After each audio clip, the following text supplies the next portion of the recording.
Hello, welcome to my new channel story with Satyam. आज मैं आपको सुनाने जा रहा हूं मुंशी प्रेमचंद के द्वारा लिखी गई कहानी पूस की रात।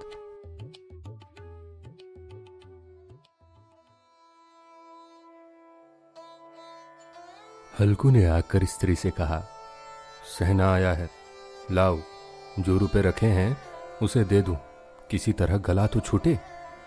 मुन्नी झाड़ू लगा रही थी, पीछे फिरक कर बोली, 3 ही तो रुपए हैं, दे दोगे तो कंबल कहां से आवेगा। माघ पूस की रात हार में कैसे कटेगी। उससे कह दो फसल पर दे देंगे, अभी नहीं। हल्कू एक क्षण अनिश्चित दशा में खड़ा रहा।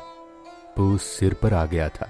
कंबल के बिना हार में रात को वो किसी तरह सो नहीं सकता, मगर सहना मानेगा नहीं। गुड़ क्या जमावेगा, गालियां देगा, बाल से जाड़ों में मरेंगे, बला तो सिर से टल जाएगी।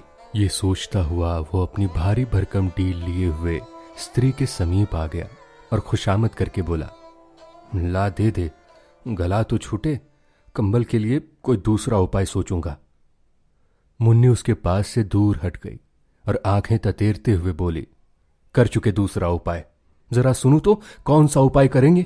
कोई खैरात में दे देगा कंबल, ना जाने कितनी बाकी है जो किसी तरह चुकने ही नहीं आती। मैं कहती हूं तुम क्यों नहीं छोड़ देते खेती, मर मर कर काम करो, उपज हो तो बाकी दे दो। चलो छुट्टी हुई, बाकी चुकाने के लिए ही तो हमारा जन्म हुआ है। पेट के लिए मजूरी करो, ऐसी खेती से बाज आए। मैं रुपए ना दूंगी, ना दूंगी। हल्कू उदास होकर बोला, तो क्या गालियां खाऊं।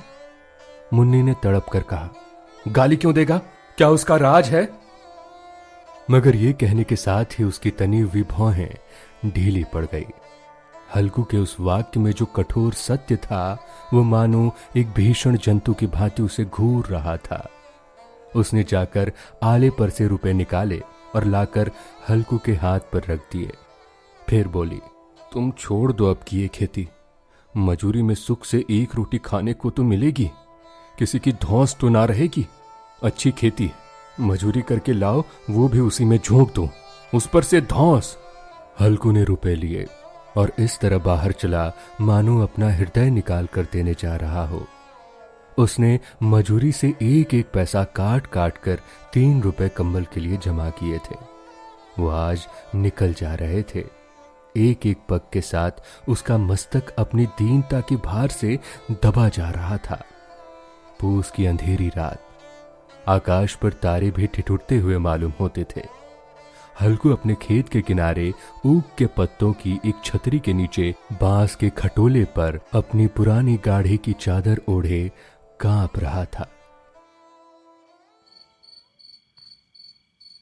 खाट के नीचे उसका संगी कुत्ता जबरा पेट में मुंह डाले सर्दी से कूं कूं कर रहा था। 2 में से एक को भी नींद ना आती थी। हल्कू ने घुटनियों को गर्दन में चिपकाते हुए कहा, क्यों जबरा, जाड़ा लगता है। कहता तो था घर में पुआल पर लेट रहा, तो यहां क्या लेने आए थे। अब खाओ ठंड, मैं क्या करूं। जानते थे मैं यहां हलवा पूरी खाने आ रहा हूं, दौड़े दौड़े आगे आगे चलाए। अब रो नानी के नाम को। जबरा ने पड़े पड़े दुम हिलाई और अपनी कूकू को दीर्घ बनाता हुआ एक बार जमाही लेकर चुप हो गया। उसकी श्वास बुद्धि ने शायद ताड़ लिया, स्वामी को मेरी कूकू से नींद नहीं आ रही है। हल्कू ने हाथ निकालकर जबरा की ठंडी पीठ सहलाते हुए कहा, कल से मत आना मेरे साथ, नहीं तो ठंड हो जाएगा। यहां राण पछुआ ना जाने कहां से बर्फ लिए आ रही है। उठूं फिर एक चिलम भरूं, किसी तरह रात तो कटे। 8 चिलम तो पी चुका।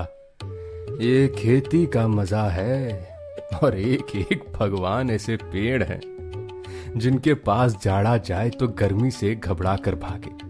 मोटे मोटे गद्दे, लिहाफ, कंबल मजाल है जाड़े का गुजर हो जाए। तकदीर की खूबी है, मजूरी हम करें, मजा दूसरे लूटें। हल्कू उठा, गड्ढे में से जरा सी आग निकालकर चिलम भरी। जबरा भी उठ बैठा। हल्कू ने चिलम पीते हुए कहा, पिएगा चिलम, झाड़ा तो क्या जाता है, हाँ जरा मन बदल जाता है। जबरा ने उसके मुंह की ओर प्रेम से छलकती हुई आंखों से देखा। हल्कू, आज और जड़ा खा ले, कल से मैं यहां पुआल बिछा दूंगा, उसी में घुसकर बैठना, तब जाड़ा नहीं लगेगा। जबरा ने अगले पंजे उसकी घुटनियों पर रख दिए और उसके मुंह के पास अपना मुंह ले आया। हल्कू को उसकी गर्म सांस लगी। चिलम पीकर हल्कू फिर लेट गया और निश्चय करके लेटा कि चाहे कुछ हो अब की सो जाऊंगा। पर एक ही क्षण में उसके हृदय में कंपन होने लगी। कभी इस करवट लेटता, कभी उस करवट, पर जाड़ा किसी पिशाच की भांति उसकी छाती को दबाए हुए था। जब किसी तरह ना रहा गया, उसने जबरा को धीरे से उठाया और उसके सिर को थपथपाकर उसे अपनी गोद में सुला लिया।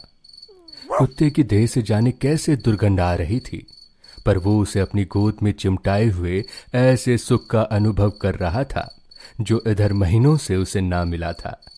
जबरा शायद समझ रहा था कि स्वर्ग यही है, और हल्कू के पवित्र आत्मा में तो उस कुत्ते के प्रति घृणा की गंध तक नहीं थी। अपने किसी अभिन्न मित्र या भाई को भी वो इतनी तत्परता से गले लगाता। वो अपनी दीनता से आहत ना था जिसने आज उसे इस दशा को पहुंचा दिया। नहीं, इस अनोखी मैत्री ने जैसे उसकी आत्मा के सब द्वार खोल दिए थे और उसका एक एक अणु प्रकाश से चमक रहा था।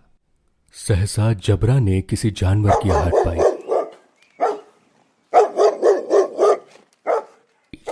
इस विशेष आत्मीयता ने उसमें एक नई स्फूर्ति पैदा कर दी थी जो हवा के ठंडे झोंकों को तुच्छ समझती थी। वो झपटकर उठा और छपरी के बाहर आकर भूंकने लगा। हल्कू ने उसे कई बार चुमका कर बुलाया, पर वो उसके पास ना आया। हार में चारों तरफ दौड़ दौड़ लगाकर भूंकता रहा। ये एक क्षण के लिए भी नहीं जाता तो तुरंत ही दौड़ पड़ता। कर्तव्य उसके हृदय में अरमान की भांति उछल रहा था। 1 घंटा और गुजर गया। रात ने शीत को हवा से धधकना शुरू किया। हल्कू उठ बैठा और दोनों घुटनों को छाती से मिलाकर सिर को उसमें छिपा लिया। फिर भी ठंड कम ना हुई। ऐसा जान पड़ता था सारा रक्त जम गया है, धमनियों में रक्त की जगह हीम बह रहा है। उसने झुककर आकाश की ओर देखा। अभी कितनी रात बाकी है? सप्तर्षि अभी आकाश में आधे भी नहीं चढ़े। ऊपर आ जाएंगे तब कहीं सवेरा होगा। अभी पहर से ऊपर रात बाकी है। हल्कू के खेत से कोई एक गोली के टप्पे पर आमों का एक बाग था। पतझड़ शुरू हो गई थी। बाग में पत्तियों का ढेर लगा हुआ था। हल्कू ने सोचा चलकर पत्तियां बटोरूं और उन्हें जलाकर खूब तापूं। रात को कोई मुझे पत्तियां बटोरते देखे तो समझे कोई भूत है, ना जाने कोई जानवर ही छिपा बैठा हो। मगर अब तो बैठा नहीं जा रहा था। उसने पास के अरहर के खेत में जाकर कई पौधे उखाड़े और उनका एक झाड़ू बनाकर हाथ में सुलगता हुआ उपला लिए बगीचे की तरफ चला। जबरा ने उसे आते देखा, पास आया और दुम हिलाने लगा। हल्कू ने कहा, अब तो नहीं रहा जाता जबरू, चलो बगीचे में पत्तियां बटोर कर तापें। थोड़ी देर ताप लेंगे तो फिर आकर सोएंगे, अभी तो रात बहुत है। जबरा ने कूकू करके सहमति प्रकट की और आगे बगीचे की ओर चल पड़ा। बगीचे में खूब अंधेरा छाया हुआ था और अंधकार में निर्दय पवन पत्तियों को कुचलता हुआ चला जाता था। वृक्षों के ओस की बूंदें टप टप नीचे टपक रही थी। एकाएक एक झोंका मेहंदी के फूलों की खुशबू लिए हुए आया। हल्कू ने कहा, कैसी अच्छी महक आई जबरू, तुम्हारी नाक में भी कुछ सुगंध आ रहा है। जबरा को कहीं जमीन पर एक हड्डी पड़ी मिल गई थी, उसे चिचोड़ रहा था। हल्कू ने आग जमीन पर रख दी और पत्तियां बटोरने लगा। जरा देर में पत्तियों का ढेर लग गया। हाथ ठिठुरे जाते थे, नंगे पांव गले जाते थे और वो पत्तियों का पहाड़ खड़ा कर रहा था। इसी अलाव में वो ठंड को जलाकर भस्म कर देगा। थोड़ी देर में अलाव जल उठा। उसकी लौ ऊपर वाले वृक्ष की पत्तियों को छू छू कर भागने लगी थी। उस अस्थिर प्रकाश के बगीचे के विशाल वृक्ष ऐसे मालूम होते थे मानो उस अथाह अंधकार को अपने सिरों पर संभाले हुए हो। अंधकार के उस आनंद सागर से ये प्रकाश एक नौका के समान हिलता मचलता हुआ जान पड़ता था। हल्कू अलाव के सामने बैठा आग ताप रहा था। एक क्षण में उसने दोहर उतारकर बगल में दबा ली, दोनों पांव फैला दिए मानो ठंड को ललकार रहा हो। तेरे जी में जो आए सो कर। ठंड की असीम शक्ति पर विजय पाकर वो विजय गर्व को हृदय में छिपा ना सकता था। उसने जबरा से कहा, क्यों जबरा, अब ठंड नहीं लग रही है? जबरा ने कूकू करके मानो कहा, अब क्या ठंड लगती ही रहेगी? पहले ये उपाय ना सूझा, नहीं तो इतनी ठंड क्यों खाते? जबरा ने पूंछ हिलाई। अच्छा आओ, इस अलाव को कूद कर पार करें, देखें कौन निकल जाता है। अगर जल गए बच्चू तो मैं दवा नहीं करूंगा। जबरा ने उस अग्नि राशि की ओर कतार नेत्रों से देखा।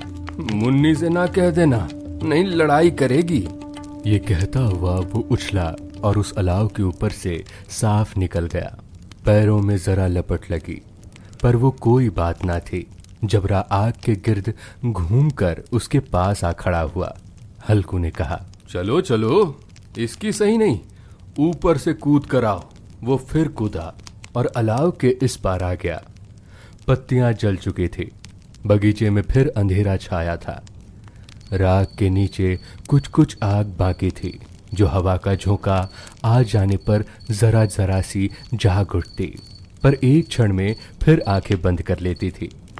हल्कू ने फिर चादर ओढ़ ली थी और गर्म राख के पास जाकर बैठा हुआ एक गीत गुनगुनाने लगा। उसके बदन में गर्मी आ गई थी, पर ज्यों ज्यों शीत बढ़ती जाती थी उसे आलस्य दबाए लेता था। जबरा जोर से भूख कर खेत की ओर गया।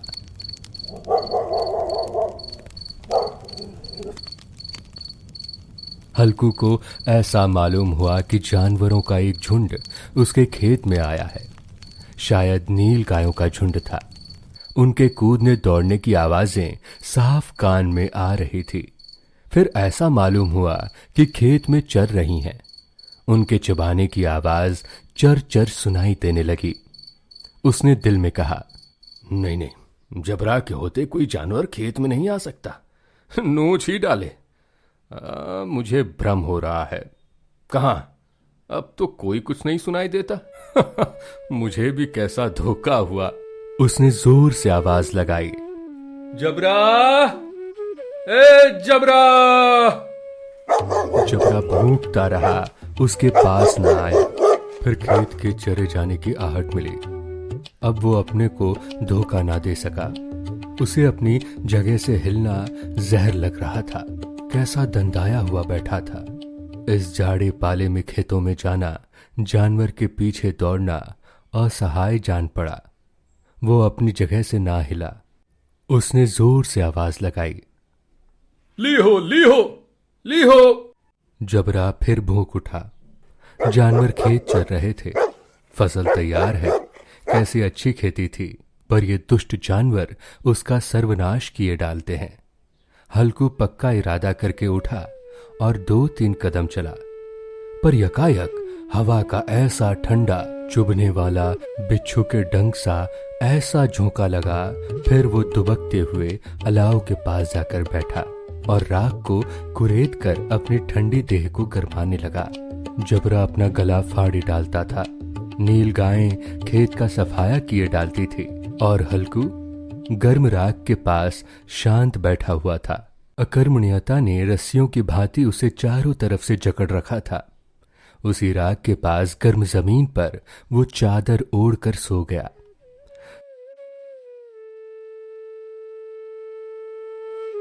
सवेरे जब उसकी नींद खुली तब चारों तरफ धूप फैल गई थी और मुन्नी कह रही थी, क्या आज सोते रहोगे? तुम यहां आकर रम गए और उधर सारा खेत चौपट हो गया। हल्कू ने उठकर कहा, क्या तू खेत से होकर आ रही है? मुन्नी बोली, हाँ, सारे खेत का सत्यानाश हो गया। भला ऐसे भी कोई सोता है? तुम्हारे यहां मड़ैया डालने से क्या हुआ? हल्कू ने बहाना किया, मैं मरते मरते बचा, तुझे अपने खेत की पड़ी है। पेट में ऐसा दर्द हुआ कि मैं ही जानता हूं। दोनों फिर खेत से डाढ़ पर आ गए। देखा सारा खेत रौंदा हुआ पड़ा था और जबरा मड़ैया के नीचे चित लेटा था, मानो प्राण ही ना हो। दोनों खेत की दशा देख रहे थे। मुन्नी के मुख पर उदासी छाई थी, पर हल्कू प्रसन्न था। मुन्नी ने चिंतित होकर कहा, अब मजदूरी करके माल गुजारी करनी पड़ेगी। हल्कू ने प्रसन्न मुख से कहा, रात को ठंड में यहां सोना तो नहीं पड़ेगा। बस कहानी यहीं खत्म हो जाती है। आपने कहानी को ध्यानपूर्वक सुना होगा। आप समझ गए होंगे कि प्रेमचंद्र ने कहानी के माध्यम से क्या कहना चाहा। कहानी पर विस्तृत विचार करने से पहले आइए हम कथा का सार जान लें। पूस की रात कहानी ग्रामीण जीवन से संबंधित है। इस कहानी का नायक हल्कू मामूली किसान है। उसके पास थोड़ी सी जमीन है जिस पर खेती करके वो गुजारा करता है, लेकिन खेती से जो आय होती है वो ऋण चुकाने में निकल जाती है। सर्दियों में कंबल खरीदने के लिए उसने मजूरी करके बड़ी मुश्किल से 3 रुपए इकट्ठे किए हैं, लेकिन वो 3 रुपए भी महाजन ले जाता है। उसकी पत्नी मुन्नी इसका बहुत विरोध करती है, किंतु वो भी अंत में लाचार हो जाती है। हल्कू अपनी फसल की देखभाल के लिए खेत पर जाता है। उसके साथ उसका पालतू कुत्ता जबरा है। वही अंधकार और अकेलेपन में उसका साथी है। पौष का महीना है, ठंडी हवा बह रही है। हल्कू के पास चादर के अलावा ओढ़ने को कुछ नहीं है। वो कुत्ते के साथ मन बहलाने की कोशिश करता है, किंतु ठंड से मुक्ति नहीं मिलती। जब वो पास के आम के बगीचे से पत्तियां इकट्ठी कर अलाव जलाता है, अलाव की आग से उसका शरीर गर्म हो जाता है और उसे राहत मिलती है। आग बुझ जाने पर भी शरीर की गर्माहट से वो चादर ओढ़े बैठा रहता है। उधर खेत में नील गाय घुस जाती है। जबरा उनकी आहट से सावधान हो जाता है। वो उन पर भूंकता है। हल्कू को भी लगता है कि खेत में नील गाय घुस आई हैं, लेकिन वो बैठा रहता है। नील गाय खेत को चरने लगती है, तब भी हल्कू नहीं उठता। एक बार उठता भी है तो ठंड के झोंके से पुनः बैठ जाता है और अंत में चादर तानकर सो जाता है। सुबह उसकी पत्नी उसे जगाती है और बताती है कि सारी फसल नष्ट हो गई है। वो चिंतित होकर ये भी कहती है कि अब मजदूरी करके माल गुजारी करनी पड़ेगी। इस पर हल्कू प्रसन्न होकर कहता है कि रात को ठंड में यहां सोना तो ना पड़ेगा। इसी के साथ कहानी समाप्त हो जाती है। अगर आपको कहानी और कहानी सुनाने का अंदाज पसंद आया हो तो सब्सक्राइब करके चैनल को सपोर्ट करें और शेयर करें, ताकि अन्य लोग भी इस कहानी का आनंद ले सकें। आपसे जल्द ही मुलाकात होगी एक नई कहानी के साथ। इसीलिए चैनल को सब्सक्राइब करें ताकि आने वाली वीडियो आप तक पहुंच सके। Thank you.